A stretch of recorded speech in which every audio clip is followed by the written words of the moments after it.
Une main de fer dans un gant de velours. Karima Brick. Au cours des 10 dernières années, le nombre d'incidents violents a triplé, imaginez-vous, dans les 18 prisons provinciales. Ça a passé de 19 par année à 61, selon les chiffres du ministère de la Sécurité publique. Et le constat est assez similaire, le même son de cloche dans les prisons fédérales, avec une hausse de 76% des événements violents depuis 2014. Ça a fait passer le nombre de 540 à 849 cas selon Service correctionnel Canada. Je vous invite d'ailleurs à lire, il y avait un article dans le Journal de Montréal à ce chapitre et on va en parler avec Mathieu Lavoie qui est président national du syndicat des agents de la paix en service correctionnel du Québec. Monsieur Lavoie, bonjour. Bonjour. Est-ce que les prisons sont plus violentes que jamais? Clairement, oui, on le voit. Là. Dans les dernières années, on a vu une augmentation, on le sent. On a vu une augmentation de l'intimidation, des menaces envers les agents également là, depuis de nombreuses années. Là. La clientèle carcérale est plus lourde, la clientèle carcérale est plus criminalisée. Souvent, elle fait partie de gangs de rue, de groupes criminalisés qui essaient de prendre le contrôle à l'intérieur des établissements de détention. Puis justement, on va regarder là, concrètement sur le terrain, qu'est-ce que ça veut dire quand on parle de cette violence, des différents incidents, c'est envers les agents correctionnels, envers les détenus, c'est un mix. À quoi ressemble cette violence dont vous parlez? Ce qu'on voit actuellement là, dans ce qui nous est rapporté par les gens sur le plancher dans les établissements, on voit des agressions entre les gangs, donc avec des armes artisanales, avec des armes qui sont rentrées par drone, soit des couteaux.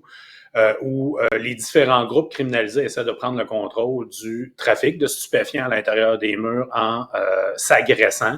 Parallèlement, ce qu'on voit également, c'est des agressions physiques ou des agressions verbales et menaçantes envers le personnel là, par ces groupes criminalisés-là. Exemple à Montréal, les Z43, là, qui actuellement là, mènent le bordel, je vous dirais, là, à l'établissement de détention de Bordeaux dans leur secteur. OK, ça, par contre, ça, pour les gens qui nous écoutent à la maison, on ne sait pas à quoi vous faites référence. C'est quoi ce Z43? C'est un gang de rue, dans le fond, là, de la région de Montréal, donc qui, actuellement, plusieurs des membres sont à l'intérieur des murs ou des sympathisants de ce groupe-là. Et ce qu'on retrouve, là, c'est le contrôle du trafic de stupéfiants, l'intimidation envers le personnel, parce qu'on comprend que le trafic de stupéfiants à l'intérieur des murs est très rentable pour ces groupes-là. Ça permet de financer leur activité à l'extérieur des établissements et de continuer, dans le fond, là, leurs différentes actions. Quand on regarde les événements violents rapportés, exemple, les chiffres que le ministère au niveau provincial a donnés, c'est les événements qui concernent des agressions ayant pu causer des lésions importantes ou la mort. Mais on comprend qu'il y a davantage d'agressions qui se passent à l'intérieur des murs. Souvent, exemple à Bordeaux, à Rivière-des-Prairies, à Québec, on parle d'agressions pratiquement quotidiennes entre les personnes incarcérées. Donc oui, c'est assez inquiétant en fait. Et vous parlez de ce trafic de drogue. C'est sûr que les gens qui nous écoutent comme ça à la maison se disent, mais comment ça se fait qu'ils sont capables d'orchestrer finalement leur trafic de drogue à l'intérieur des prisons, comme si de rien n'était, là, comme s'ils étaient au bureau en train de gérer des transactions. Ça semble quand même assez fou, là. Le gros problème qu'on décrit là, depuis des années, c'est les intrusions par drone. Ce qui était des événements sporadiques il y a une dizaine d'années, aujourd'hui, c'est rendu quasi quotidien. On peut regarder dans certains établissements où ça peut être plusieurs drones par jour qui viennent livrer aux personnes incarcérées soit des armes, soit des stupéfiants, soit des cellulaires. La présence de cellulaires également à l'intérieur des murs pour les personnes incarcérées permet de continuer ce contrôle-là à l'extérieur, d'intimider des victimes, de faire des transactions bancaires également, de surveiller leur réseau à l'extérieur avec des cellulaires. Donc, c'est clair que c'est une problématique, c'est un fléau à l'intérieur des murs actuellement et le gouvernement, dans le fond, analyse, étudie depuis des années. On a fait des annonces il y a moins d'un an sur des investissements qu'on va faire dans les 5 prochaines années Par contre, on ne voit pas de résultats encore aujourd'hui.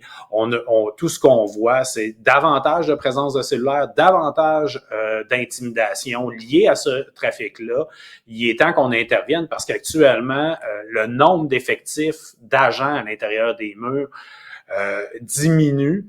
On est de moins en moins présent parce qu'on a de plus en plus d'agents en absence, de plus en plus d'agents qui démissionnent également parce qu'ils ne sont plus capables de faire face justement au fait que le gouvernement ne fait rien pour pallier à la santé et sécurité à l'intérieur des murs. Puis quand vous parlez de cette libre circulation de toutes sortes de choses qui entrent dans les murs des prisons, mais quelque part, on peut se dire, est-ce qu'on achète un petit peu la paix aussi? Bizarrement, l'effet paradoxal de tout ça, c'est qu'il y a plus de violence dans les prisons, il y a plus d'incidents, mais on n'arrive pas à contrôler parce que quelque part, on se dit, ben, en faisant ça, on achète un peu la paix. Il n'y a pas une sorte de paradoxe? Ben, je pense que c'est le questionnement qu'il faut avoir où nos hauts dirigeants sont peut-être éloignés de la réalité du plancher. On a des gens, des fois, qui dirigent au ministère, qui ont été dans des établissements de détention il y a 15 ou 20 ans, où ce qu'on avait une clientèle carcérale très différente d'aujourd'hui. Et je pense qu'ils se réalisent pas à quel point les personnes incarcérées aujourd'hui, ceux qu'on a à l'intérieur des prisons, ce n'est pas ceux qui ont fait de petits crimes. C'est le crime organisé, c'est les gangs de rue, c'est des gens qu'on considère trop dangereux pour laisser dans la société. Donc, d'acheter la paix, il y a un risque. Je pense que le but des services correctionnels, d'ailleurs, le ministre Bonnardel, il y a quelques mois, nous disait qu'une personne incarcérée qui est à l'intérieur des établissements doit payer sa dette à la société.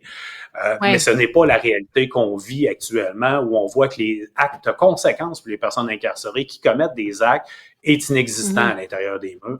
Souvent, on va laisser passer justement de la part des dirigeants parce qu'on n'a pas les effectifs, parce qu'on ne veut pas faire face, parce qu'on ne veut pas supporter son personnel. Et ça devient difficile pour les agents actuellement. Oui, tout à fait. Non, on peut imaginer. Et pour les détenus aussi, là, j'imagine qu'il peut y avoir des risques aussi là, pour la sécurité des détenus, les conflits entre les différents groupes, entre différentes personnes incarcérées. Là, ça crée des situations, l'ambiance, ça doit être assez menaçant aussi. Ben oui, là, quand on voit les agressions actuellement où les personnes incarcérées se filment, envoient sur les médias sociaux avec leur cellulaire ces agressions-là pour prouver, dans le fond, ou encore soit par rite d'initiation ou parce qu'ils veulent prouver à leurs acolytes à l'extérieur qui ont justement soit accompli un contrat, qui ont réglé un cas. Ça devient problématique. Quand c'est rendu que les personnes incarcérées se filment à faire des agressions armées sur d'autres personnes incarcérées et qu'on voit ces films-là se passer et qu'en même temps, il n'y a aucune conséquence pour ces personnes incarcérées-là, je pense qu'il y a des sérieuses questions que le ministre Bonnardel devrait poser à ses autorités parce qu'il y a un laisser-aller puis il y a du laxisme de la part des hauts dirigeants. Qu'est-ce que vous réclamez justement comme solution là, concrètement? On réclame là, des investissements au niveau des infrastructures pour éviter justement que les personnes incarcérées puissent se faire livrer même à leur fenêtre de cellules actuellement dans certains établissements où ce que les détenus brisent les fenêtres, récupèrent les colis. Ça va prendre des investissements pour sécuriser nos établissements. Parallèlement, on doit s'assurer de garder nos effectifs. On doit avoir les conditions gagnantes de la part du gouvernement pour réussir à garder les effectifs en place. Pour éviter justement que ce soit le temps supplémentaire obligatoire qui gère nos établissements où les agents sont épuisés et en bout de ligne, on manque d'effectifs pour procéder à des interventions, procéder à des fouilles, procéder à des inspections de secteur pour nous assurer que nos établissements sont sécuritaires. Va falloir qu'on se sente supporté par nos dirigeants et non pas que nos dirigeants prennent davantage parti pour les personnes incarcérées que pour les agents. Mais qu'est-ce qui bloque justement? Pourquoi vous semblez montrer là, que il y a une espèce de réticence à aller plus loin? Oui, il y a des considérations bien sûr financières aussi, mais qu'est-ce qui bloque? Ben, d'un côté, on se le cachera pas, d'investir dans les établissements de détention, ça fait pas bonne presse à un gouvernement d'annoncer des investissements. Pourtant, c'est d'assurer la sécurité de la population environnante aussi, d'assurer la sécurité du système de justice là parallèlement, parce que on est les personnes qui gardent des gens que le système judiciaire nous confie. C'est ça notre rôle dans une société de droit. Et actuellement, on ne sent pas cette volonté d'investissement-là. Parallèlement, on a la peur de nos hauts dirigeants d'avoir des plaintes, d'avoir des poursuites par les personnes incarcérées parce qu'on dirait qu'on est trop restrictif. Donc, on a pris le côté très laxiste de la part du gouvernement, de la part des dirigeants, pour éviter justement d'avoir des poursuites devant les tribunaux, d'avoir le protecteur du citoyen qui pose des questions. Pourtant, généralement, on fait notre job de façon professionnelle et le protecteur du citoyen n'a pas grand-chose à dire sur nos mesures de sécurité à l'intérieur des murs quand elles sont bien appliquées. Ça prend du courage de la part de nos dirigeants pour reprendre le contrôle des établissements de détention, pour assurer la sécurité de ceux-ci.